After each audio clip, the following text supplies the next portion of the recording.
Hi, my name is Adam Walls, and I'm an award-winning makeup artist. You may have seen my work in USA's The Purge.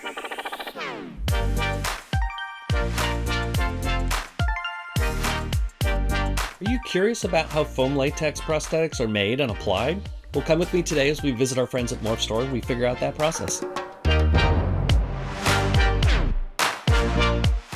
All right, so today we're going to be talking about foam latex. Now, you might be wondering, what's foam latex? How does it work? Well, those are good questions, and we're going to answer all of that today because this is a foam latex prosthetic. You can kind of see that it is essentially foam. It's going to feel like if you had couch foam or something like that. It's a similar sort of consistency, except this is more dense, very light, and these are great prosthetics to put on, especially if you've got a lot of stuff on. But unfortunately, here in my little home lab, I don't have the facilities to make this. So today we're going to do our first ever off the walls road trip and get on the road and go visit Morphstore.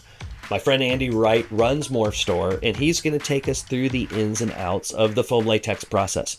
We're going to run some prosthetics, we're going to mix up the foam, we're going to bake it out, we're going to demold it at the end. And he's going to kind of take us through the ins and outs and some best practices if you yourself want to get into foam running. And the reason we're talking about foam today is because I have a friend of mine down the street, and she was really interested in sitting down and going through like a full creature makeup transformation.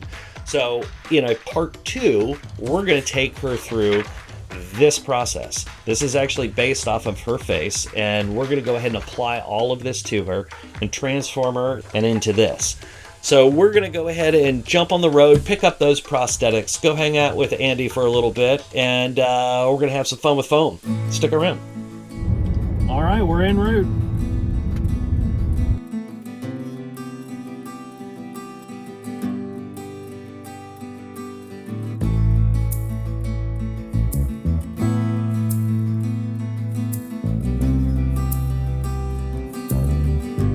All right, so today we're here at Morphstore. This is my friend Andy Wright, who is the owner of Morphstore, and he's been doing this for a couple of years, and we're here to learn about foam latex. The foam is something that I've applied a whole bunch of times, but I've never actually run it. I know roughly what the process is, but all of those kind of ins and outs and all those details and everything else, we're going to kind of learn a little bit about that today. Andy and I have known each other for a handful of years now. We met on Guardians 3, I believe. He was there, I was there. We were slinging silicone and making aliens and doing all that fun stuff. So big, huge team, a whole bunch of artists. So it was kind of fun to meet a bunch of new faces. But we're not talking about that. We're talking about this today. We're going to learn a little bit about foam latex. So what's the deal with foam latex? How does it come together? What are the ins and outs and how pieces are made? Good question. There's a lot of different components to foam latex. There's a foam latex base, a foaming agent, curing agent, and a gelling agent. And there's also a couple of other agents you can add, like a flow enhancer or a high rise, depending upon the density you want to try to create with your foam latex. And it all gets very much like you're baking a cake. You know, you're putting all the ingredients together in a mixer, and you go by your the mixers. all the mixers. Going by your times, and then you basically take all that stuff and you put it into your molds, and then it gets baked out, and then you get your piece. And so then these are our molds here, Mm-hmm. just as examples. Gives you a little bit of an idea of what some of these molds look like compared to different molds. So what are the difference between, say, like a foam latex mold or a mold that you'd run silicone out of? The molds for foam latex can be made out of a variety of different materials. It depends on, if you're doing something that is really not going to last that long for you, like you're not going to pull multiple copies out of it. Doing something out of stone, like a hydrocal or ultracal, kind of a mold, usually more ultracal because that's a stronger stone. Right. It's a cheaper material. You can get quite a few copies out of it, but over time, because it's a porous kind of mold, every time you take the foam latex out of the mold, it's going to peel micro layers off. So your detail is going to start to decrease over time, and you're not just going to get as sharp of a piece as you do with different molds like that are epoxy or syntactic dough sorts of molds like these. I've actually got a zombie mold that I did in 2006. So it's almost 20 years old, and I'm still getting excellent pieces out of it. This one on this particular mold, the negative is made out of what's called Adtech, and that's a epoxy mold. The positive is actually made out of stone. I didn't really feel that this surface was going to be affected too much by any multiple runs. Right. So that's why I ended up doing it out of this. Because of course that's the surface that would be going on the skin. Correct. Yeah. Yeah.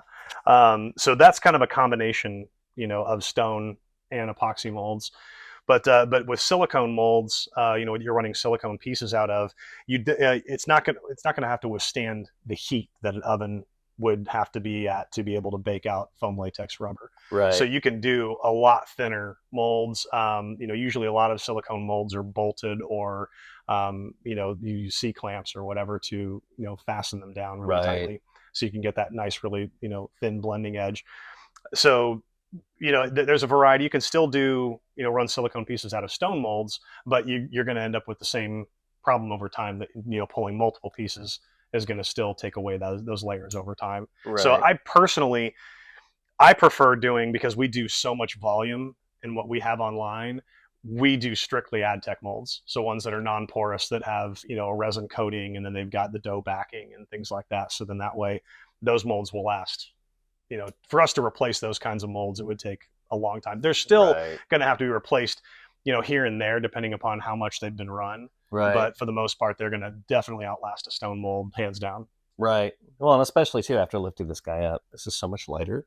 Yes. Than like a full stone mold. Yeah, absolutely. That does wonders for your back, I'm sure. I've run some pieces that were full torsos, and they were stone core, stone negative on the outside, and yeah, trying to wrestle those into an oven.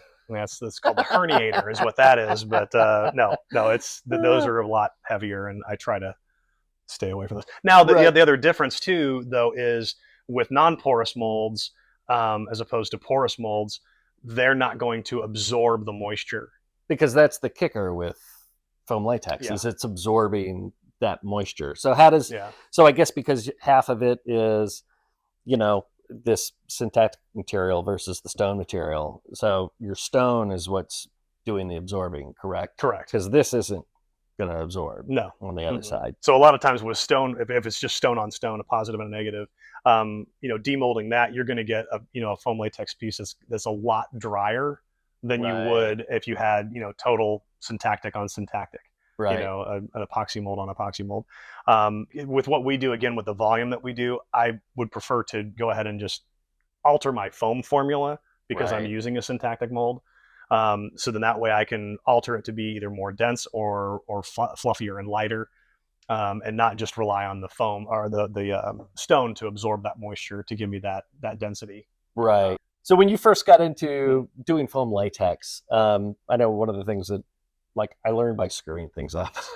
Oh, yeah. And I've screwed a ton of things up over the years. But what are one of those lessons that you learned where you went into this and something just didn't exactly go the way you planned, but you're really glad in retrospect that it happened because of the amount of lessons that you took from that? Yeah, I mean, foam latex it's such an organic material. There are times when I'll run 2 batches in the same day, same conditions, and get 2 different results. It can be very frustrating, and there are times, I think, in my youth that I would have wanted to throw a mixer across the room. But I realized that's not going to solve my problem. It's just going to make more problems. I have a broken mixer. Yeah, there have been things that have come out that have been happy accidents that have been great. And I'm like, oh, okay, well, I didn't know it was going to actually do that, but that kind of helped, and that was great. And then there are other ones where I've gone round and round, even had to go onto forums to try to find out why this isn't working out. Right. Which I guess then has its own little benefit, that then I make a new connection with somebody. Right. Which is great. And I mean, in my career, I've run tens of thousands of batches of foam, and I'm still learning. Right. I'm still learning, why this didn't work this time, or that didn't work another time, or, oh, wow, I could cut back on that and get the same result, or get a better result, or save money by doing it a different way. So there's always some sort of adjustment. I never have thought, oh, I'm at the top of my learning. I'm done learning. I'm always constantly learning something new. And I think that's probably more of now the more exciting part of working with materials like this, is that as frustrating as it is to try to dial in certain things, it's walking away with the knowledge of, now I know how that works. Right. And so if somebody else has a question, maybe they'll come to me to ask for advice on that, as I've come to somebody else before in the past. Right. It's one of those good ways to pay it forward. Yeah. Like that's one thing that I like to try to do with all this stuff is, Yeah. it's a lot of people have taught me how this has worked over the years. Mm-hmm. And so this is kind of a way to kind of give back a little bit, as far as, if I know it, I would like everybody to know it because, as far as I look at it, a rising tide lifts all ships. It's like if the work is just better and better and better, it strives you to be better artist and to keep learning. But it's fun to hear that it's in the same boat. We're all in the same boat as far as the art community is always trying to learn, always trying to incorporate all those new things that you learn.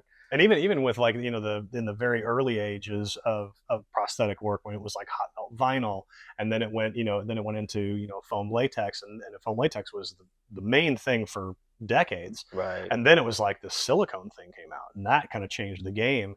And I think that there are people out there that feel like silicone is the end all be all material, and as wonderful as a material as it is, there are just certain conditions, right, that you just foam is still a very widely used, material, for whatever reason, whether it's, weight or absorption or temperature outside, the person wearing it. So I mean, I don't think that foam latex is ever going to be like an obsolete material, like say hot melt vinyl or even gelatin, right, to a certain degree really isn't utilized all that much anymore. right. So this industry is just constantly changing. I mean, I'm excited. Like, what's the next one? What's the what's the one after silicone? Absolutely. I know that there have been some people that have sort of tried to venture into, urethane rubber encapsulation. Right. That kind of gets a little bit like, are you sure that's going to be okay to use on somebody? I mean, you might be able to do it, and that's fine, but is it safe? So as the technology does develop, it's also, you have to always take into that consideration of, is it safe to use on somebody? And there have been some times I've been around other people and I'm like, I wouldn't do that. That's not a good idea. That's right. Your skin is the biggest organ on your body. You want to make sure you're taking care of it. And that's the fun thing about this stuff too, is it's like, every tool in the toolbox is valid. It's just knowing when to use it. So is this a good thing to use silicone for? Is this a good thing to use foam latex for? Is this a good thing to use a transfer for? Is this a good thing to use gelatin for? I was on a project years ago where I had a department head who decided to run a brain piece out of gelatin, and she knew it was going to be hot outside, and specifically ran that piece because she wanted it oozy. She wanted it breaking down. Okay. And that's like kind of the epitome in my mind of, this is a really good example of how to use all of those elements together to create something really kind of cool, knowing that it was going to be hot, knowing that the gelatin was going to melt, knowing that it needed to look oozy and nasty. And it worked really well. Yeah. So again, right tool, right place, It's almost like you can almost say that you're using the faults of that material to your advantage for that particular scene. Absolutely. And it's like, yeah, it works out great. I think even some of the older, Evil Dead, in the very beginning, when the first one, I mean, some of those effects are like, I think even more stomach turning because of how raw they are. They're not so refined, and it's just like, that's gross, but and then you get to like the ones now, and it's funny because like, I don't know if you're the same way as I am. When I look at something, I'll be like, I mean, it's great and it's awesome for screen. It's not reality though, right? And so it's theatrical, and that's what we do, right? We kind of go over the top a little bit with things. Absolutely. So if we're not doing that, we're not having any fun with it. No, and I think you gotta have fun. Like we were talking about us being on Guardians, that was one of the greatest combinations that I saw of the use of foam latex and silicone being used together. You might have somebody with a silicone head, but they had foam arms, right? Or vice versa, whatever. So it was, and that was great to see. It wasn't just strictly one thing. Right. Yeah, we had, especially all those days out in the town with all the humanimals. Yes. The turtles walking around, the rabbits, the panda bear. All of those were all like foam latex based makeups. The understructures and underskulls and eyes would pop in and everything else. Those are beautiful. You did have your silicone ones too. Like we had our bat family. I know I did one of the bat kids, and it was a silicone prosthetic on her, with these resin ears that would get clipped into an underskull piece. But again, it was one of those things where even she had these little residual wing Yeah. pieces on her forearms Yeah. that were foam latex as well. You know, it's that like, okay, let's use a little bit of this here, a little bit of that there, make it work to our advantage. Yeah. You know, the guys at Legacy who came up with all the effects for that film did a fantastic job putting all that stuff together. Amazing. And just being on set, being able to apply it, you're like, I felt this bad. is so great. I felt bad at the end of every day taking you off and just throwing it in the trash. I'm like, oh my god, these are like this isn't makeup. This is art. Like you're like it's like you're throwing the Mona Lisa in the trash, and you're like, what? Yeah, they were amazing, incredible. Well, and then coming from the shop world too, where it's like you know how much time goes into creating all that stuff. Yeah. You know, I remember having an artist tell me years ago that what we do is a temporary art form. So take a picture because it lasts longer. Yeah, I think somebody told me what we do is disposable entertainment. Oh, see, there you go. And it's bittersweet because you're like, yeah, oh, you're right. Yeah. it is. It's here today, gone tomorrow. Right. Yeah. Or as far as the humanimals were concerned, hair today, gone tomorrow. Sorry, I got to get the bad pun in. So I guess let's get into a little bit of foam latex. Yeah. And how it works. Yeah. Should we run some? Yeah, let's do it. Okay.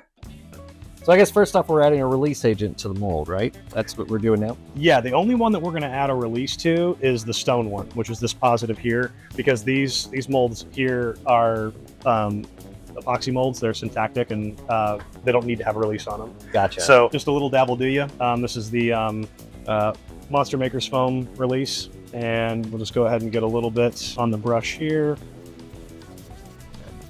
Kind of spread this around.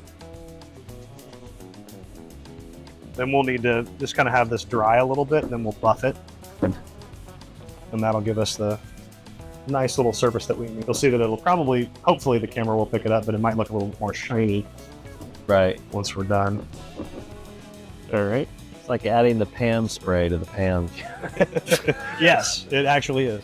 So what I can do is, to kind of a little bit of extra that's on there. It dries pretty quick. Right. We'll just kind of take some of any of the pooling we might have from any areas. Drying pretty good here. Because the stone's also going to start to absorb that moisture as well. Right.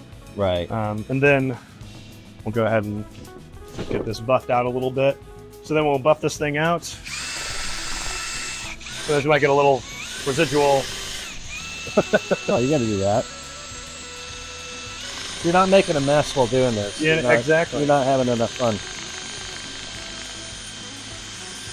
I kind of find like using a terry cloth towel, kind of just, it doesn't beat the mold up that much. So yeah, so that's done there, ready to go, and now we can actually jump over and take a look at how foam's put together.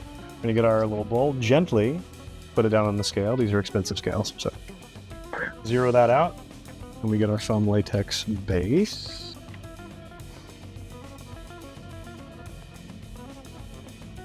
And so at this point, as far as the grams are concerned, you kind of already have all of that figured out ahead of time as far as how much each one of your molds take. Yeah. Usually, for the most part, we, standardize doing either large batches or small batches. Right. The good thing about the foam latex is you can be, within reason, you can be off maybe a gram or two on your mix, and it's not really going to affect anything. Right.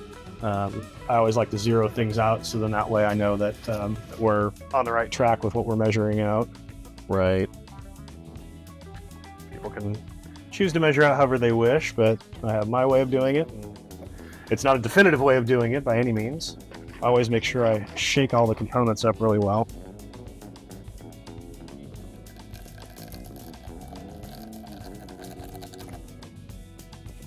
So we started with the foam latex base, and then we had the gelling agent.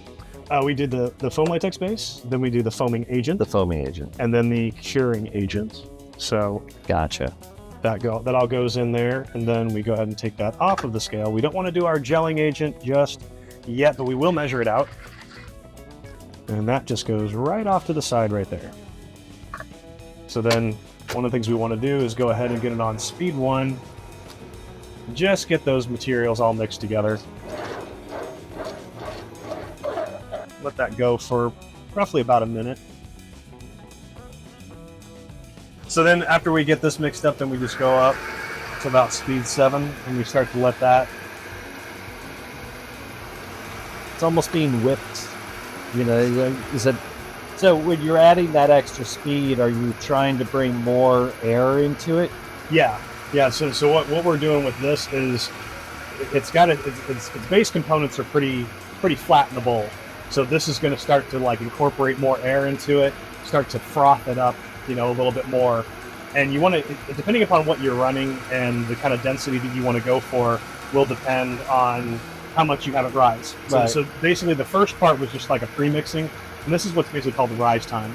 Gotcha. And so this is where you're going to, get that volume that you want depending upon the piece that you're going to run. Right. Now, the one thing that we're going to do with this is we're probably going to want a medium density, because not only are we running those horns that have nice little fine tips that get air bubbles in them, right. But we're going to also have a face piece that we're doing as well. And sometimes my mixers get temperamental, and I have to kind of like edge them along to work and spin the way that I want them to. Right. So I try not to go over the top of the beaters. Right. So I'll then start to bring this down. And now what we're in right now is what's called the refining stage. If I can get this to actually turn on its own, there we go. It likes to be temperamental sometimes. So the refining stage, what this does is this starts to take all of the larger air bubbles that have been worked into this from the beaters and starts to refine them to a smaller cell structure. And usually this will go, anywhere from like 5 to maybe 6 minutes, to try to like get it refined down. So then you have a nice tight cell structure when it comes to the final product. Right. I mean, there's always, because it's foam latex, there's always going to be an opportunity for some air bubble to be in there at some point. It's not a thing where there's going to be a guarantee of not having anything larger than the tightest cell structure you can get. Right. So, those kind of things can be dealt with later if you need to fix those or adjust accordingly with what you're mixing. Right. But a lot of the molds that we do as open molds.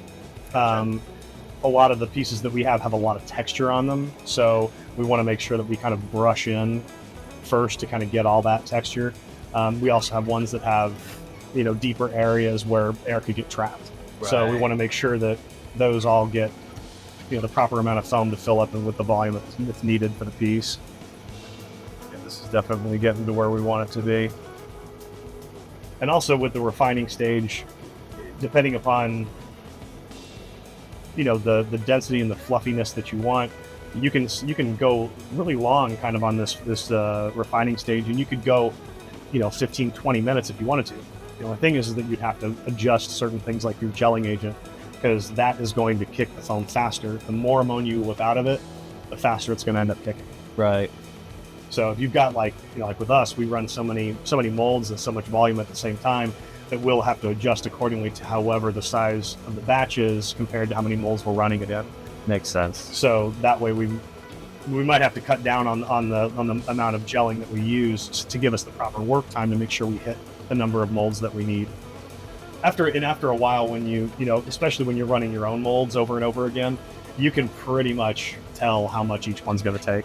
Right. Especially if you have 5 or 10 of the same look, and you're like, okay, I know if I fill it to this level, then I'm good.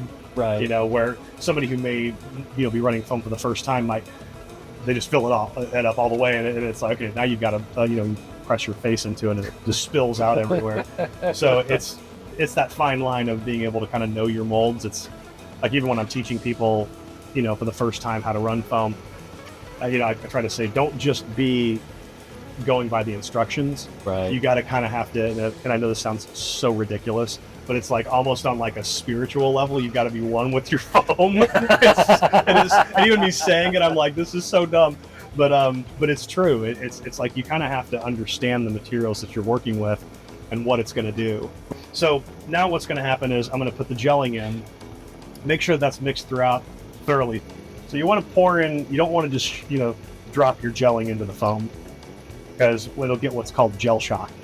and basically it's like a big volume of gelling will hit the foam in one solid area, and especially if you're not trying to move the bowl, then it'll basically set up a chunk of foam Right. in one area, and that's not good. And I've also kind of realized that sometimes, especially I've learned it by using color, is that there'll be an area, almost like a little tornado area in the middle of the beaters that doesn't get color. Oh. And so whenever I always just kind of like maybe take the beaters out a little bit and just kind of make sure I get all that's in the middle of there mixed up Right. really well as well. Okay, so now we go over to the gun here, nice and creamy. There we go. So I'm going to actually use 2 guns for this. Actually, one's going to be a smaller CC syringe. Set that on the side there. Okay, and then you've got to you got to kind of work pretty quickly with this. Right. So because these have some really fine tips that are in the top of these horns, I have a nice little angled syringe bit that I have on these. It's a good way to do it. So now I run horns with resin before, and they've definitely run into that problem. That's that. How do we get it into the tip of each one effectively? Yeah, especially when you have a material that's not as fluid like, say, silicone. Right. And then what I will do, just kind of like as an added sort of thing, I know this is kind of weird, but I'll take this and just... And that way, Makes sense.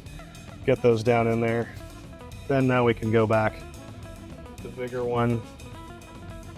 Kind of fill in this area a little bit more.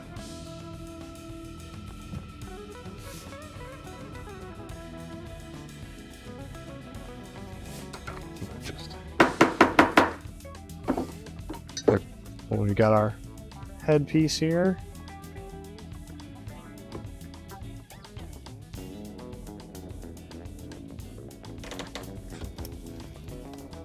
Strap that down pretty tight. Then I'll go over to this other mold here. Just gently kind of brush. You don't really want to stir up your foam too much. Just kind of gently brushing it in. Because if you're stirring it at that point, you're essentially discounting everything you just did in the mixer, right? You're kind of disrupting that. You can if you overwork the foam with a brush, but this is mainly like you don't want to inadvertently mix in an air bubble Okay. to what you're doing.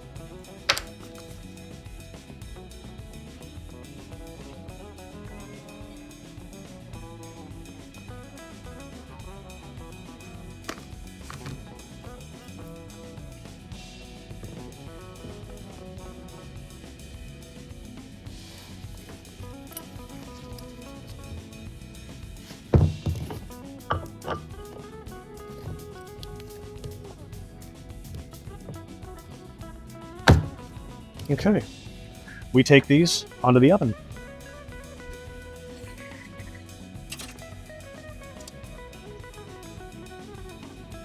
And we are good to go. Okay, here we are. Here we are. We are now in front of the molds that we ran earlier, and we're going to see what we got. Nice. So we start by undoing these straps here. And so this one will probably be fairly easy to pull out. Now, real quick before we do that, I know you mentioned this earlier. I don't think we caught it on the camera, but you were talking about specifically why you've got the bar on top and strapping it down, and it's not just to hold it tight. But I'll let you do that because it was something that I didn't even think about because I'm so used to running silicone and other things that I don't do foam. So I started doing this years ago because I realized that if you didn't have, depending upon what mold you were using, mold material, and you were just strapping it as is like this, then a lot of times because of repeated baking over and over again with the temperature and the heat, that it can start to warp the mold over time. I mean, these are great molds. The syntactic dough and the epoxy hold up for a very long time, but it's pulling in on the mold this way. So I realized that, and also like in the very beginning, we were using PVC pipes, you know, in the middle for our handles, and that was also kind of heating up. And I realized, okay, that's warping everything. So then that's why I switched to wooden dowel rods, and then also having this across the top. So when you do strap this, and then you tighten this down, you're getting downward pressure only. So you're not getting anything that's pushing in on the mold that over time, as it heats up, could possibly start warping and squishing, you know, the mold. That makes sense. So, I mean, we don't like strap them super hard, but enough to just kind of keep them, you know, keep that edge and keep everything together. Right. But this helps out a lot just to keep the molds lasting. Right. So usually, I'll just pop this kind of thing open here. They usually use the wood as a nice little lever.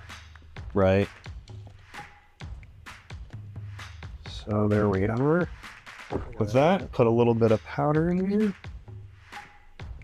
Powder, everybody's friend. Oh yeah. Go through so much of it. And we'll just peel this out.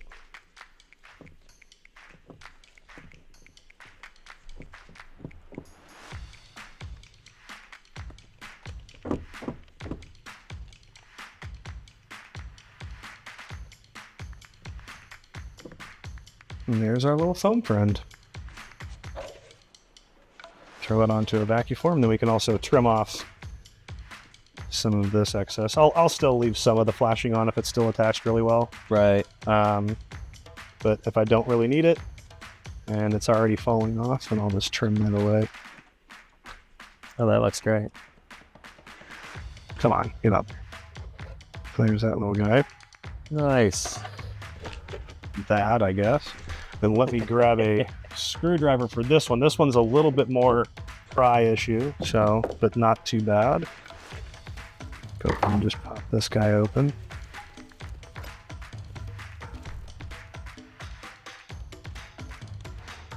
Guess every mold's a little bit different. Yeah, over time you know which ones are more temperamental than others.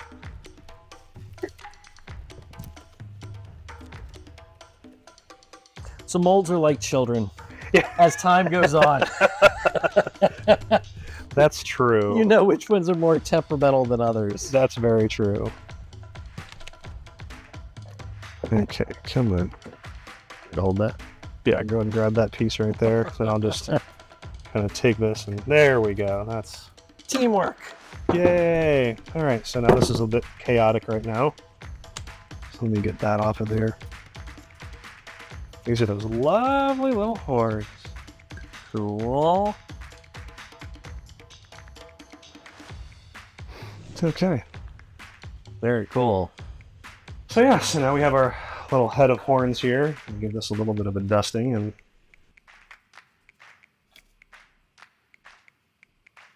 sometimes we get a little bit of an air bubble, but that's easily fixed. Right. Yeah. Very, very cool. Nice. These will be fun to put on. Yeah. I have a friend of mine in the neighborhood who we're going to be applying these to. We're going to have fun making her look a little otherworldly. Nice. Nice.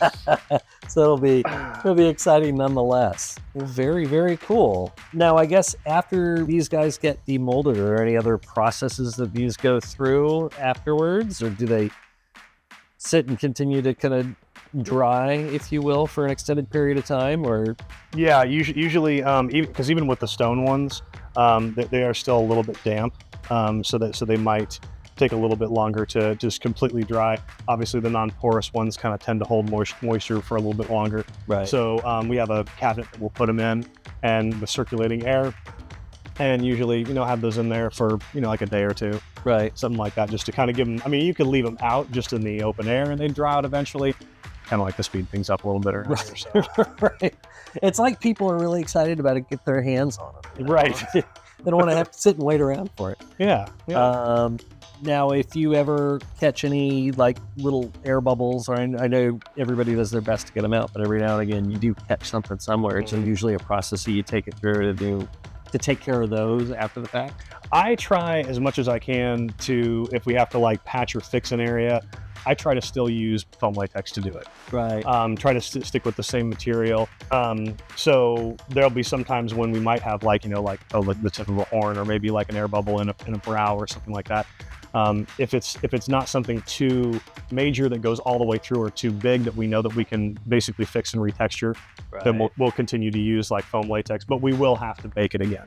Right. Because obviously you got to cure out that area as well. That makes total sense. Yep. Well, very cool.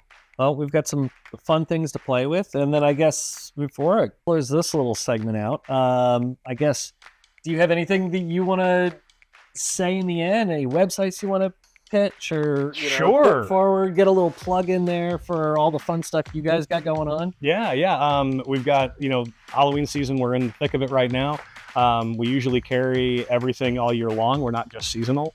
So if you guys want to head over to morphstore.com, check out all the things we've got. We've got foam latex pieces, silicone pieces, Prosade transfer pieces, and we're constantly creating new stuff all the time. We got some new stuff that's going to be coming out this year as well.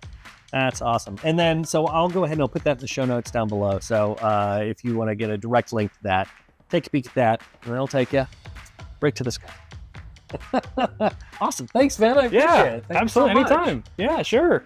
All right, so there you have it. That's foam latex in a nutshell. If you're curious about trying to tackle something like this yourself and you want to pick up a couple prosthetics, definitely check out morphstore.com. He's got a little bit of everything on there. Also, different sorts of materials too. So if you're really wanting to play with some stuff, it's a really great place to pick some stuff up. I think he also has contact lenses on there too. So definitely check that out. If you're curious what we did with that facial prosthetic and the horns, check out part 2. I take my model through that entire process. And she's got a decent amount of hair too, so we also bald cap her and go through that process. So check out part 2. We'll be having some fun with that. In the meantime, I'm going to hand this over to you guys. Have you ever tried to tackle foam latex before? Have you ever put one of those prosthetics on? Curious about giving a shot? Let me know in the comments below.